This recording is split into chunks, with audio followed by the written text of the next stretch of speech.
Hello everyone, कैसे हैं आप लोग। दोस्तों, इकोनॉमिक्स खंड से जो हमने स्टार्ट किया था, आज उसका सेकेंड क्लास है। और आज का जो टॉपिक है उसमें मुख्य रूप से हम पढ़ेंगे कि अर्थव्यवस्था के प्रकार, इसके अलावा अर्थव्यवस्था के क्षेत्र, और उसके अलावा जो शब्दावली वगैरह है वो है, राष्ट्रीय आय की अवधारणा है, ये सब टॉपिक। तो आइए शुरू करते हैं हम अर्थव्यवस्था के प्रकार से कि अर्थव्यवस्था के प्रकार कितने हैं। मोटे तौर पर देखा जाए तो अर्थव्यवस्था को हम लोग तीन आधार पर बांट सकते हैं प्रकार में। ठीक है,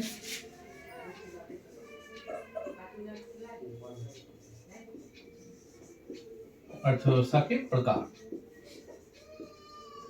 प्रकार को हम लोग तीन भागों में देख सकते हैं। पहला जो है वो अवस्था के आधार पर है।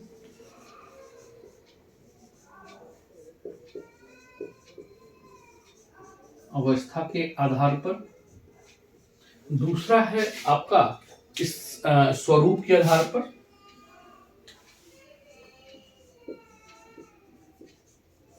स्वरूप के आधार पर अर्थव्यवस्था। और तीसरा जो है वो आपका स्थिति के आधार पर। स्थिति के आधार पर ये हम लोग मोटे तौर पर बांट सकते हैं। ठीक है, अब हम बात करेंगे कि अवस्था के आधार पर अर्थव्यवस्था के कौन कौन से प्रकार हैं। तो मोटे तौर पर देखा जाए तो अवस्था के आधार पर जो अर्थव्यवस्था को विभाजन किया जाता है वो तीन भागों में है। पहला है विकसित अर्थव्यवस्था। विकसित अर्थव्यवस्था। दूसरा है विकासशील अर्थव्यवस्था।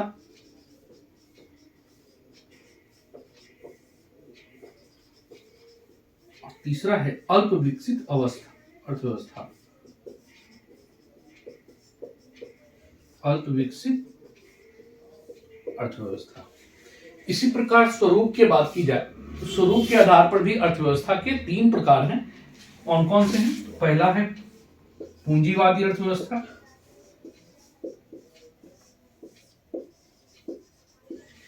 दूसरा है समाजवादी अर्थव्यवस्था। समाजवादी अर्थव्यवस्था। और तीसरा आपका है मिश्रित अर्थव्यवस्था। मिश्रित अर्थव्यवस्था। तो ये हो गया स्वरूप के आधार पर। अब हम बात करते हैं कि स्थिति के आधार पर अर्थव्यवस्था कितने प्रकार की हो सकती है। तो स्थिति के आधार पर जो है अर्थव्यवस्था दो प्रकार की होती है। एक होता है बंद अर्थव्यवस्था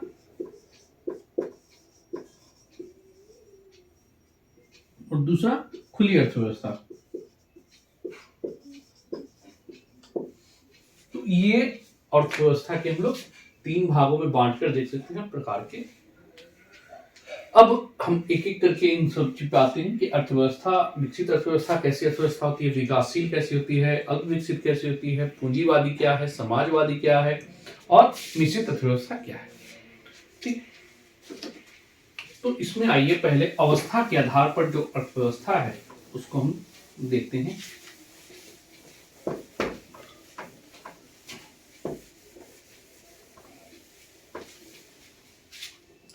पहला है विकासशील अर्थव्यवस्था, सॉरी विकसित अर्थव्यवस्था।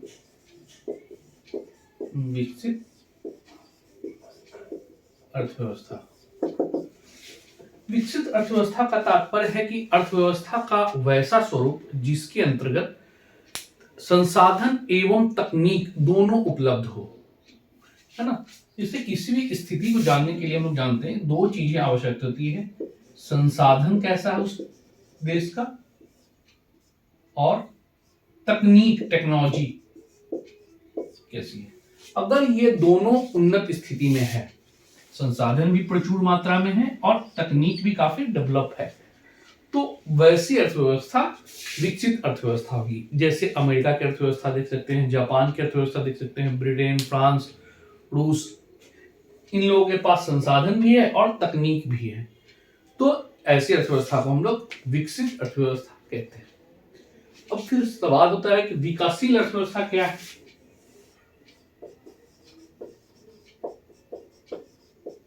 विकासशील अर्थव्यवस्था तो वैसी अर्थव्यवस्था जिसमें संसाधन प्रचुर मात्रा में है और तकनीक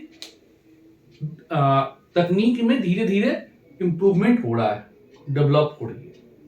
तो ऐसे अर्थव्यवस्था को हम लोग विकासशील अर्थव्यवस्था कहते हैं। मतलब संसाधन तो है और तकनीक में धीरे धीरे वृद्धि हो रही है, तो वैसी अर्थव्यवस्था विकासशील होगी, है ना। तो इसमें कर सकते हैं संसाधन उपलब्ध है और तकनीक धीरे धीरे वृद्धि कर रही है। अब है अल्प विकसित अर्थव्यवस्था कैसी है। जैसे इसमें आप देख सकते हैं चाइना की अर्थव्यवस्था है, भारत की अर्थव्यवस्था है, पाकिस्तान की अर्थव्यवस्था है ना। तो ऐसी अर्थव्यवस्था विकासशील अर्थव्यवस्था कहलाती है। अब हम बात करते हैं अल्प विकसित अर्थव्यवस्था कैसी है।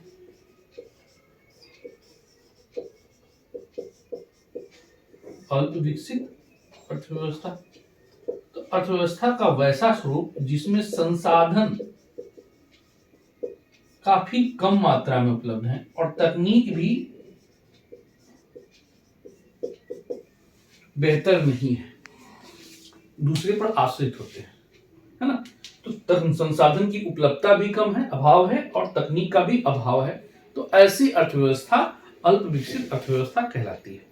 जैसे नेपाल की अर्थव्यवस्था, भूटान की अर्थव्यवस्था, तो ऐसे देशों की जो अर्थव्यवस्था है वह अल्प विकसित अर्थव्यवस्था कहलाती है।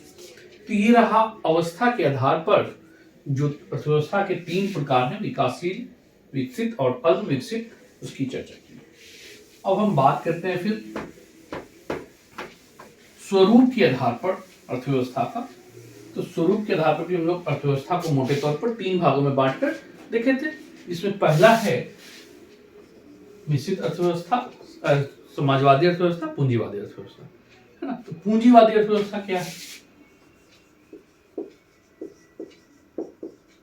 पूंजीवादी अर्थव्यवस्था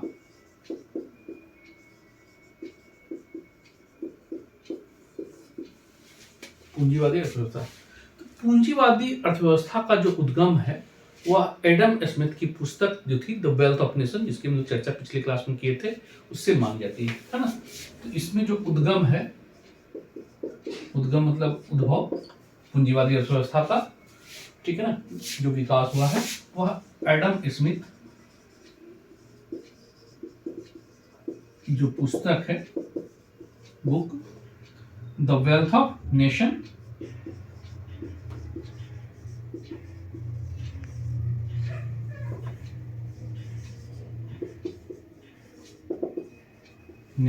उससे माना जाता है। इसके अलावा इसमें जो सरकार की नीतियां होती है वो अहस्तक्षेप की नीति होती है। अहस्तक्षेप मतलब लेसस फेयर पॉलिसी जिसको कहते हैं, अहस्तक्षेप, उसमें कोई अवरोध नहीं उत्पन्न करती है सरकार, है ना। तो इसमें जो पूंजीवादी अर्थव्यवस्था है उसमें सरकार द्वारा, है ना, अहस्तक्षेप की नीति अपनाई जाती है। सरकार द्वारा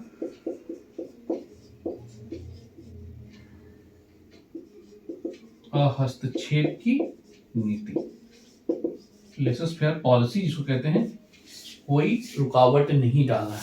अर्थात हस्तक्षेप किस पे, तो अर्थव्यवस्था में 2 चीजें इंपॉर्टेंट होता है, एक उत्पादन, दूसरा वितरण। तो इसमें उत्पादन और वितरण जो है वो निजी हाथों में होता है कि आप क्या उत्पादन करना है और किसे कितने में बेचना है, किसे देना है, ये आप डिसाइड कीजिए। सरकार केवल टैक्स से मतलब रखेगी। तो उत्पादन एवं वितरण पर इस पर निजी अधिकार होता है, ठीक है। प्रोडक्शन एंड डिस्ट्रीब्यूशन, उत्पादन एवं वितरण पर निजी अधिकार, निजी व्यक्तियों का अधिकार होता है ना। ये चीजें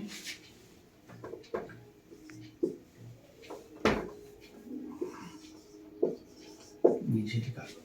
इसके अलावा चूंकि देखिए इसमें कोई हस्तक्षेप तो है नहीं, तो इसीलिए इसे कहते हैं उदारवादी अर्थव्यवस्था। इसे उदारवादी अर्थव्यवस्था भी कहते हैं, व्यवस्था भी कहते हैं। ये भी कभी कभी पूछ सकता है क्वेश्चन, उदारवादी अर्थव्यवस्था से आपसे क्या है, पूंजीवादी अर्थव्यवस्था को ही उदारवादी अर्थव्यवस्था कहते हैं। और इस अर्थव्यवस्था को अपनाने वाला जो देश है उसे प्रथम विश्व के नाम से जाना जाता है। जैसे अमेरिका है, फ्रांस है, जर्मनी है ना, जापान है, ब्रिटेन है। तो ये सब जो अर्थव्यवस्था अपनाते हैं पूंजीवादी अर्थव्यवस्था कहते हैं। तो ये याद रखिएगा कि इसे अपनाने वाले किसे, इस अर्थव्यवस्था को, पूंजीवादी अर्थव्यवस्था को, इसे अपनाने वाले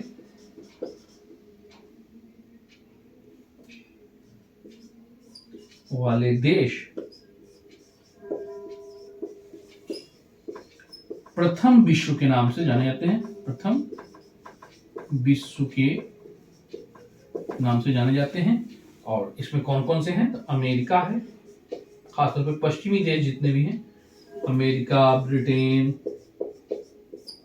है ना, इसके अलावा फ्रांस, जर्मनी,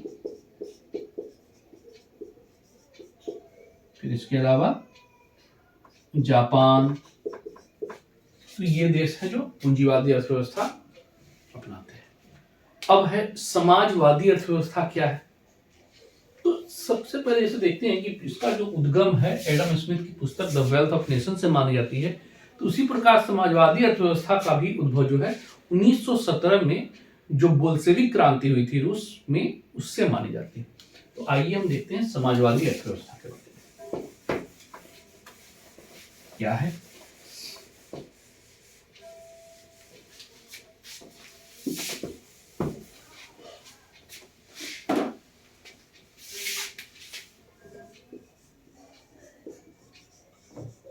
समाजवादी अर्थव्यवस्था सबसे पहले देखते हैं उद्भव कब हुआ। उद्भव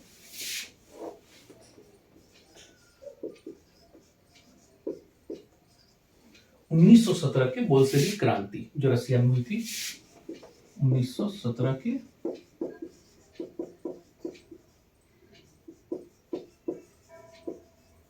बोल्शेविक क्रांति से इसका उद्भव माना जाता है। ठीक है ना। अब है कि यह व्यवस्था को अपनाने वाले कौन है। इसे उधर मानते हैं कि जो पूंजीवादी है वो एडम स्मिथ की विचारधारा पर आधारित है। तो ये किसके विचारधारा पर आधारित है? तो यह व्यवस्था जो है वह कार्ल मार्क्स, जर्मन दार्शनिक है कार्ल मार्क्स के विचारों पर आधारित है। यह अर्थव्यवस्था का विचार सीधे लिखे हैं जर्मन दार्शनिक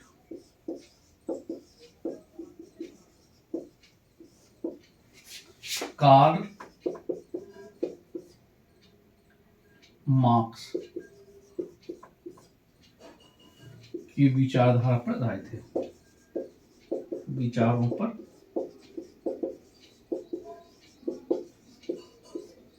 आधारित है। ये रहा। अब दूसरा होता है कि इसमें क्या होता है, क्या सरकार कौन सी नीति अपनाती है।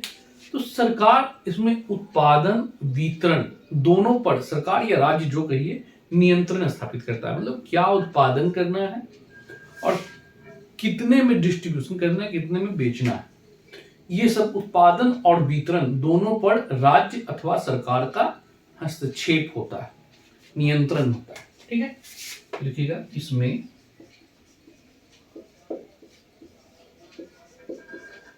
उत्पादन एवं वितरण पर राज्य अथवा सरकार का नियंत्रण होता है। ठीक है। अब इसके अलावा स्थिति कैसी है? तो यह जो अर्थव्यवस्था है वो पूंजीवादी की प्रतिक्रिया के स्वरूप पहली बार रूस में विकसित की गई थी, सोवियत रूस में थी। ये भी इंपॉर्टेंट है। प्रतिक्रिया के रूप में, किसकी प्रतिक्रिया के रूप में? तो पूंजीवादी अर्थव्यवस्था की प्रतिक्रिया के रूप में। ये भी क्वेश्चन आपसे पूछ सकता है कि निम्नलिखित में से किस अर्थव्यवस्था का विकास जो है वह पूंजीवादी अर्थव्यवस्था के प्रतिक्रिया के फलस्वरूप किया गया था। पहला का समाजवादी, दूसरा मिश्रित अर्थव्यवस्था, उपरोक्त दोनों, उपरोक्त में से कोई नहीं। तो स्वाभाविक है इसमें समाजवादी अर्थव्यवस्था होगा, है ना। पूंजीवादी अर्थव्यवस्था के प्रतिक्रिया स्वरूप सोवियत रूस में से स्टार्ट किया गया। ठीक है, अब है कि इसको अपनाते कौन है। तो जो इस अर्थव्यवस्था को अपनाते हैं वो मुख्य रूप से द्वितीय विश्व कहलाते हैं, और वो उनका जो विचार होता है ना, वो मुख्य रूप से कह सकते हैं कि कम्युनिस्ट होते हैं। तो इसको अपनाने वाले देश कम्युनिस्ट या द्वितीय विश्व के नाम से जाने जाते हैं। ये नेक्स्ट पॉइंट हो गया। इस अर्थव्यवस्था को अपनाने वाले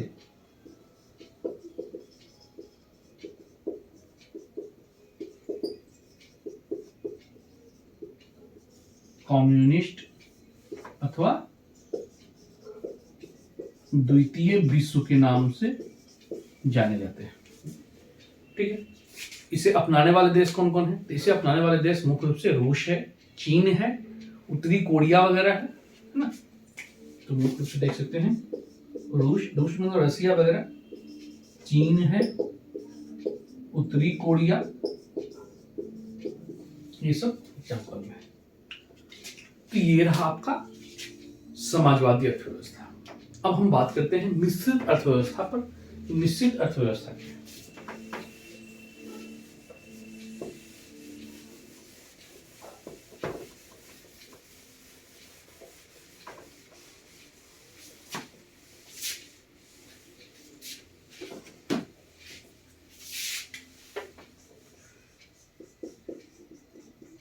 मिश्रित अर्थव्यवस्था, ठीक है, स्वाभाविक है, नाम से ही स्पष्ट हो रहा है कि मिश्रित, मिला जुला, किसका, पूंजीवादी और समाजवादी अर्थव्यवस्था का मिला जुला स्वरूप, है ना। तो सबसे पहले कि इसका उत्पत्ति कब हुई।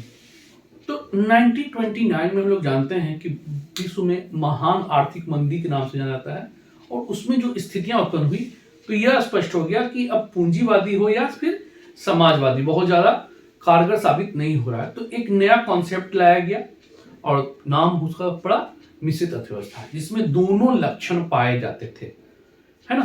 तो इसको कह सकते हैं कि उद्भव कब हुई। तो इसकी उद्भव जो है 1929 में होने वाले महान आर्थिक मंदी की परिस्थितियों से उत्पन्न, महान आर्थिक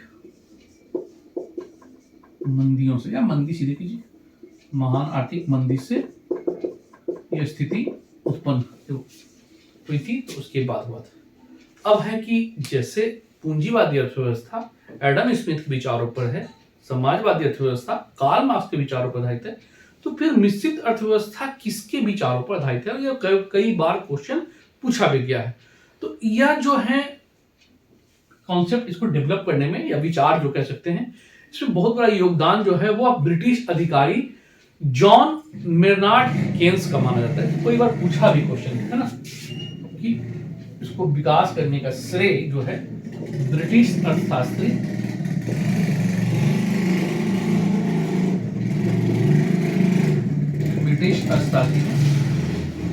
जॉन मेनार्ड केन्स।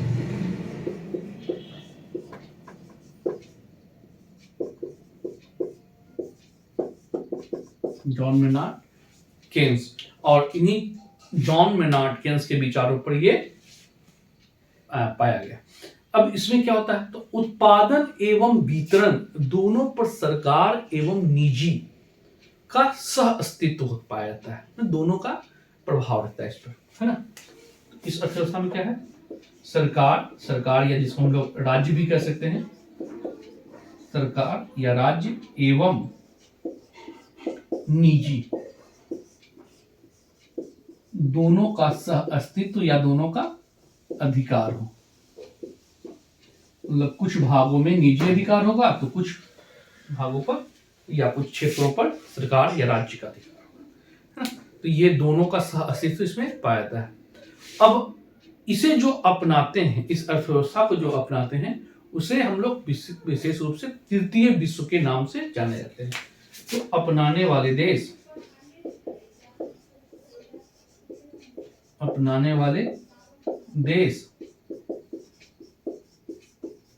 तृतीय विश्व के नाम से जाने जाते हैं। ये भी इंपॉर्टेंट है, पूछता है क्वेश्चन, है ना।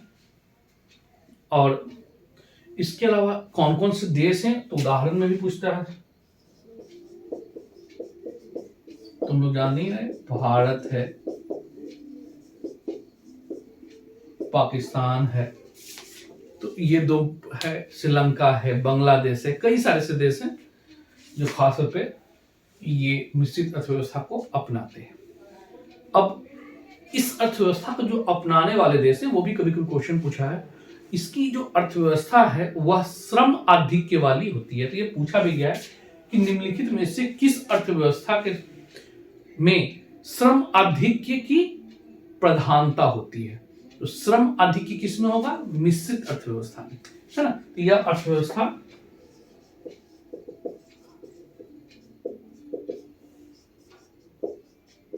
श्रम आधिक्य पर आधारित होती है, या कह सकते हैं श्रम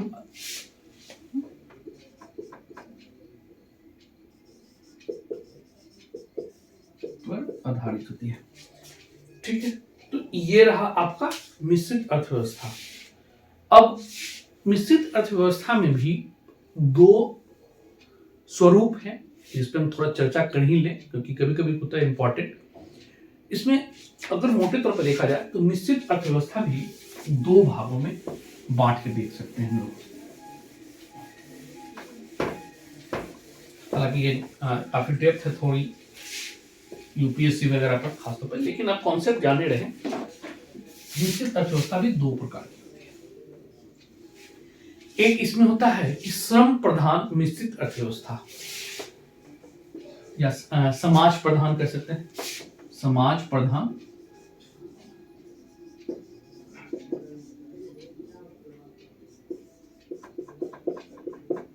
मिश्रित अर्थव्यवस्था, और दूसरा है बाजार प्रधान मिश्रित अर्थव्यवस्था। बाजार प्रधान मिश्रित अर्थव्यवस्था। ये क्या होता है? तो देखिए, मिश्रित अर्थव्यवस्था तो हम जान ही रहे कि जिसमें सह अस्तित्व होता है सरकार और निजी क्षेत्रों का, या राज्य या निजी क्षेत्रों का।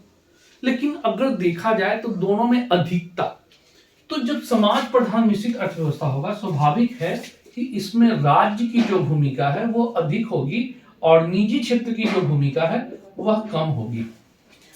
1990-91 से पहले देखते हैं कि भारतीय अर्थव्यवस्था में मोटे तौर पर समाज प्रधान मिश्रित अर्थव्यवस्था का लक्षण पाया जाता था। लेकिन 1990-91 के बाद भारत में परिवर्तन किया गया और निजी क्षेत्रों के अधिकता बढ़ाई गई, निजी क्षेत्रों को अधिक से अधिक स्वायत्तता दी गई, जिस कारण क्या है कि यह बाजार का जो स्वरूप है, वो अर्थव्यवस्था का जो स्वरूप है उसमें परिवर्तन देखने को मिलता है और राज्य की इसमें भूमिका धीरे धीरे कम होने लगी और निजी क्षेत्रों की भूमिका जो है धीरे धीरे वृद्धि होने लगी है। तो अभी भी अर्थव्यवस्था का स्वरूप निश्चित तौर पर मिश्रित अर्थव्यवस्था है, लेकिन इसमें राज्य की भूमिका कम हो जाने के कारण यह जो अर्थव्यवस्था मिश्रित अर्थव्यवस्था है वह परिवर्तन होकर बाजार प्रधान मिश्रित अर्थव्यवस्था के रूप में परिवर्तित हो गया। तो अभी वर्तमान में कैसा भारत की अर्थव्यवस्था है? तो बाजार प्रधान मिश्रित अर्थव्यवस्था है। तो ये दो रूप हैं। तो ये हम देख लिए कि स्वरूप के आधार पर अर्थव्यवस्था का जो तीन प्रकार है, पूंजीवादी, समाजवादी, मिश्रित, उसकी चर्चा कर चुके। अब हम आते हैं कि स्थिति के आधार पर अर्थव्यवस्था का। तो स्थिति के आधार पर जो अर्थव्यवस्था है हम उसे दो भागों में बांट के देखते हैं। पहला है बंद अर्थव्यवस्था और दूसरा खुली अर्थव्यवस्था। अब सवाल है कि बंद अर्थव्यवस्था का मतलब क्या होता है?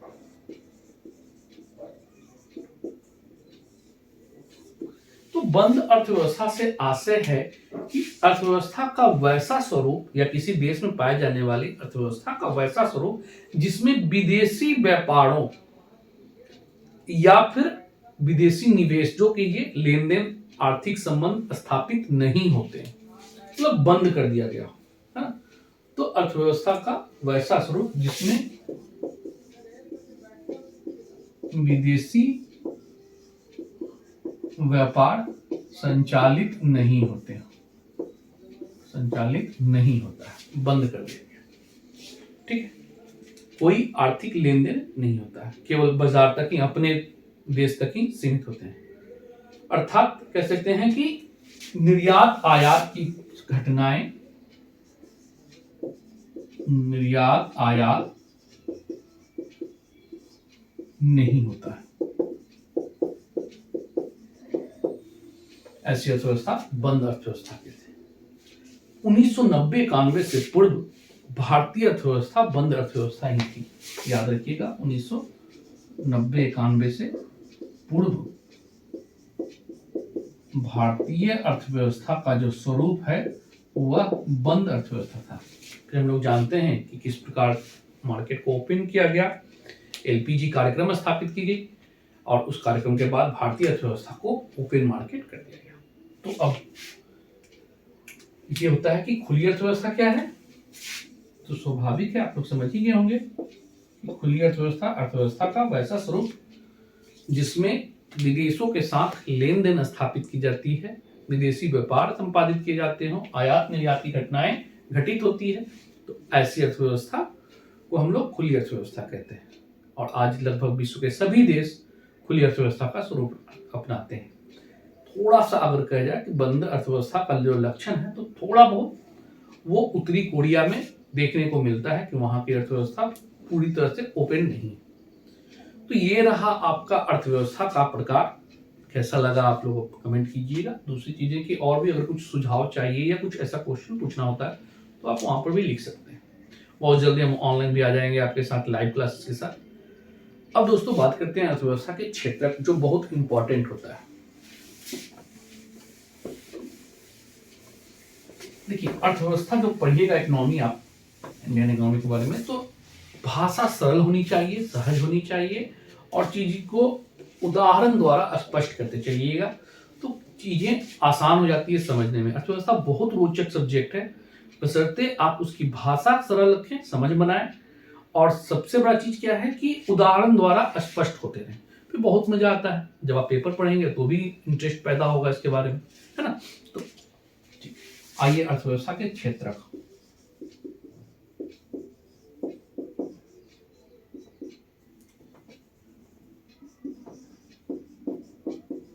हम लोग जानते हैं कि किसी भी देश की अर्थव्यवस्था का 3 मुख्य क्षेत्र होता है, प्राथमिक क्षेत्र, द्वितीय क्षेत्र और तृतीय क्षेत्र, है ना।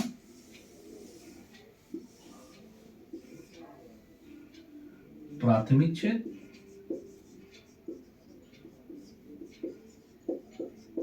द्वितीय क्षेत्र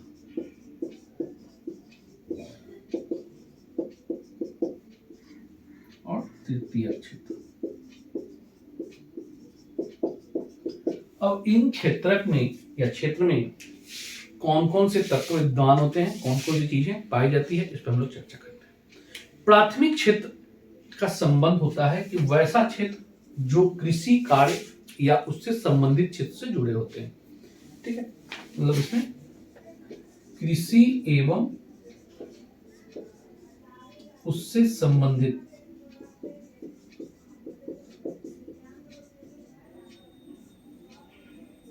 जो तत्व होते हैं उसे हम प्राथमिक क्षेत्र के अंतर्गत रखते हैं। जैसे कृषि, पशुपालन,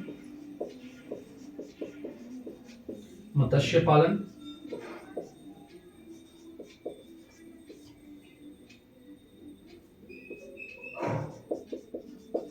मत्स्य पालन के बाद कुक्कुट पालन, कुक्कुट में सब हो गया, मुर्गा मुर्गी बत्तख, है ना, भेड़ बकरी जो भी है उसको कहते हैं हम लोग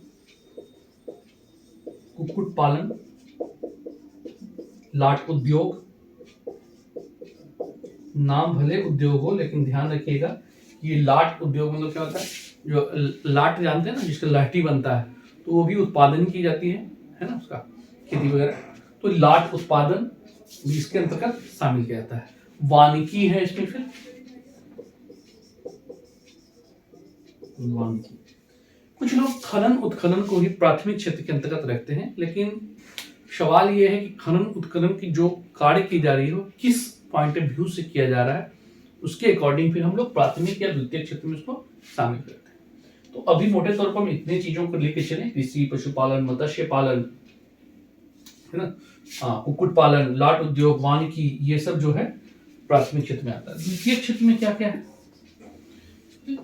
द्वितीय क्षेत्र में जो है वो मोटे तौर पर देखिएगा इसमें कि खनन उत्खनन को रख सकते हैं,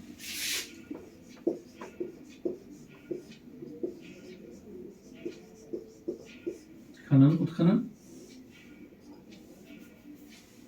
क्योंकि ये सभी उद्योग से संबंधित होते हैं इसलिए इसे उद्योग भी, औद्योगिक क्षेत्र भी कहते हैं, औद्योगिक क्षेत्र, है ना। अब इसमें आता है खनन उत्खनन आ जाएगा। इसके अलावा देखिएगा निर्माण है, जिसको इंग्लिश में कंस्ट्रक्शन कहते हैं, विनिर्माण है, मैन्युफैक्चरिंग इंग्लिश में उसे कहते हैं। फिर इसके अलावा बिजली, गैस, जलापूर्ति वगैरह है,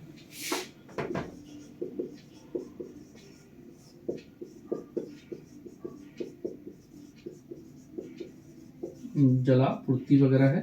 तो ये सभी जो है औद्योगिक क्षेत्र के अंतर्गत शामिल की जाती है ना। अब हम बात करते हैं तृतीय क्षेत्र क्या है। तो तृतीय क्षेत्र में मोटे तौर पर हम देखते हैं इसमें होता क्या है, किसी वस्तु का उत्पादन नहीं होता है, बल्कि सेवा, किसी कार्य के बदले, किसी कार्य जो होता है उसके बदले जो हमें इनकम होती है। अब कार्य क्या हो सकता है, तो उत्पादन के अलावा कह सकते हैं कि सेवा के रूप में, जैसे हम पढ़ा रहे हैं उसके बदले जो फी लेंगे, तो वो हो गया सेवा के बदले। आप किसी से फोन पर बात करते हैं तो वो आपको कंपनी जो है ये सेवा प्रोवाइड कर रही है कि आप किसी से बात कर सकते हैं, उसके बदले में वो पैसा लेते हैं, रिचार्ज करवाते हैं। इसी प्रकार आप नेट वगैरह देख सकते हैं, परिवहन प्रणाली देख सकते हैं, आपको यहाँ से वहां दिल्ली जाना है तो बदले में क्या हो रहा है, आपको सेवा प्रदान की जा रही है, फ्लाइट के माध्यम से, ट्रेन के माध्यम से, बस के माध्यम से, जो भी हो, तो उसके बदले वो सेवा के बदले जो पैसा लेती है, जो इनकम होता है। तो ये तृतीय क्षेत्र में चूंकि सेवा से जुड़ा होता है इसलिए इसे सेवा क्षेत्र भी कहते हैं। और एक चीज ध्यान रखिएगा कि यहां दोनों प्राथमिक और द्वितीयक में जहां वस्तु का उत्पादन होता है, यहां वस्तु का उत्पादन नहीं होता बल्कि सेवा का उत्पादन होता है। तो अब इस सेवा क्षेत्र में क्या क्या आता है, तो सेवा क्षेत्र में देखिएगा कि मोटे तौर पर पहला तो हो गया कि आपका होटल, व्यापार, है ना, होटल हो, व्यापार हो, परिवहन है, संचार है, टेलीफोन वगैरह, परिवहन, संचार। द्वितीय क्षेत्र में देखते हैं, इसके तृतीय क्षेत्र में देखते हैं दूसरी चीजें हैं कि बीमा कंपनी, बीमा के बदले में भी होता है, वित्तीय संस्थाएं, बैंकिंग संस्थाएं, स्थावर संस्था, है ना, स्थावर,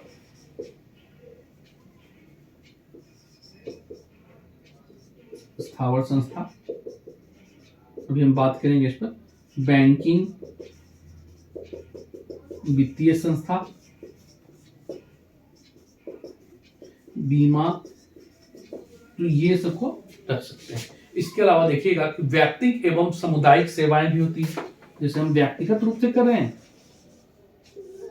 और बहुत सारी जगह सामुदायिक, है ना, सामुदायिक सेवाएं। तो ऐसी सेवाओं को हम लोग सेवा क्षेत्र के अंतर्गत रखते हैं। तो ये अर्थव्यवस्था के क्षेत्रक में मोटे तौर पर 3 क्षेत्रक है जिसके हम लोगों ने अभी चर्चा की है। अब हम थोड़ा पर्टिकुलर इसमें आते हैं, कुछ कुछ टर्म जो है वो इंपॉर्टेंट हो जाता है, जैसे स्थावर संस्था क्या होता है ना। तो स्थावर संपदा संस्था नहीं, संपदा सॉरी,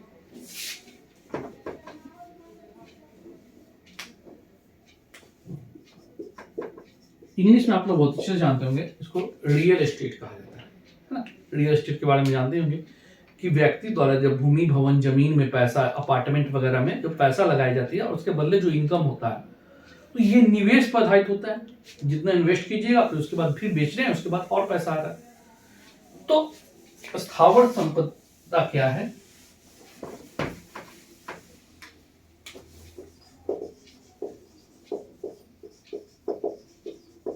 जिसको हम लोग रियल एस्टेट कहते हैं।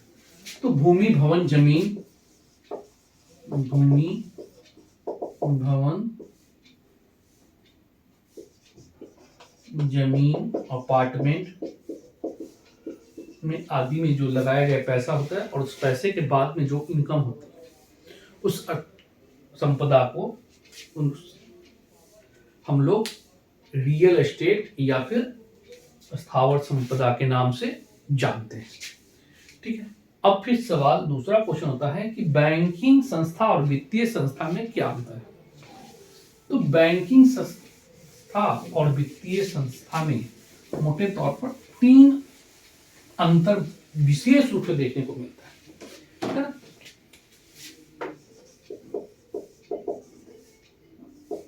बैंकिंग और वित्तीय, ठीक। तो बैंकिंग संस्था और वित्तीय संस्था में पहले देखते हैं कि वित्तीय जो संस्था है वह किसी विशेष क्षेत्र के लिए स्थापित की जाती है। जैसे आईडीबीआई की स्थापना औद्योगिक क्षेत्र के लिए किया जाता है, सिडबी की स्थापना लघु उद्योग के लिए किया गया, इसी प्रकार नाबार्ड की स्थापना कृषि एवं ग्रामीण उद्योगों के विकास के लिए किया जाता है। तो जो खास तौर पर इसे देखिएगा कि वित्तीय संस्थान हैं किसी क्षेत्र विशेष के लिए, किसी क्षेत्र विशेष के लिए स्थापित की जाती है। ठीक है, जैसे आईडीबीआई, सिडबी, नाबार्ड, ये सब।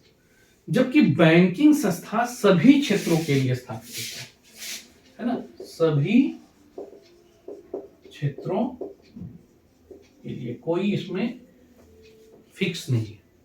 दूसरा अंतर जो मुख्य रूप से देखिएगा कि वित्तीय जो संस्था है वह मोटे तौर पर दीर्घकालिक परिसंपत्तियां, एसेट्स उपलब्ध कराती है। ठीक, दीर्घकालिक परिसंपत्तियां, एसेट्स उपलब्ध कराती है। मतलब 5 साल, 10 साल, 15 साल, 20 साल, इस तरह से आपको यहां पर परिसंपत्तियां मिलती हैं।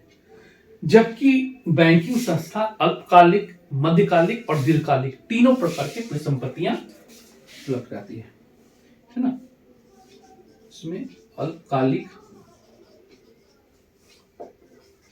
मध्यकालिक एवं दीर्घकालिक तीनों परिसंपत्तियां उपलब्ध कराती है। दूसरा है, तीसरा इंपॉर्टेंट है, जो वित्तीय संस्था है, वित्तीय संस्था विशेष तौर पर देख सकते हैं कि जो काम करती है वो खाता खोलकर जनता से पैसा की उगाही, मतलब पैसा नहीं जमा कर लेती है ना। ये खाता खोलकर जनता से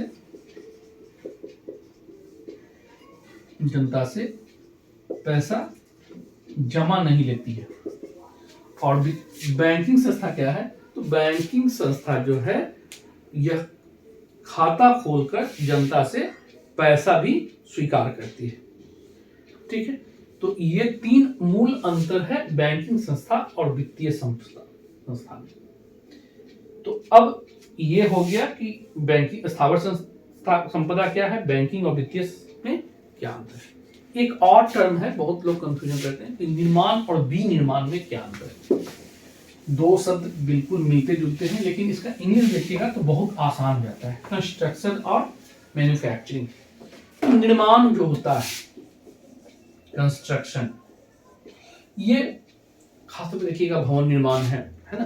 तो भवन निर्माण, पुल निर्माण, सड़क निर्माण, ये जो निर्माण होता है उसे हम लोग कंस्ट्रक्शन कहते हैं, निर्माण कहते हैं। और विनिर्माण जो होता है, मैन्युफैक्चरिंग, वो किसी वस्तु का उत्पादन से मतलब है।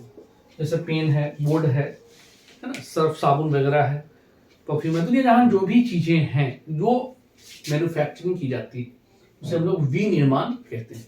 तो ये मोटे तौर पर निर्माण और विनिर्माण में अंतर पाया जाता है, इस चीज को ध्यान रखिएगा। तो दोस्तों, आज का जो टॉपिक हुआ कि अर्थव्यवस्था के प्रकार और अर्थव्यवस्था के क्षेत्र, मुझे लगता है कि आप लोगों को बेहतर समझ आई होगी। बाकी जैसे होगी बातें करते रहेंगे, क्योंकि वीडियो ज़्यादा लंबा ना हो, इसलिए छोटे छोटे सेगमेंट में लेके चलेंगे हम लोग। और बस देखते रहें, जो भी पूछना होगा आप क्वेश्चन भी पूछ सकते हैं, है ना। मिलते हैं फिर कल हम नेक्स्ट वीडियो के साथ। ओके।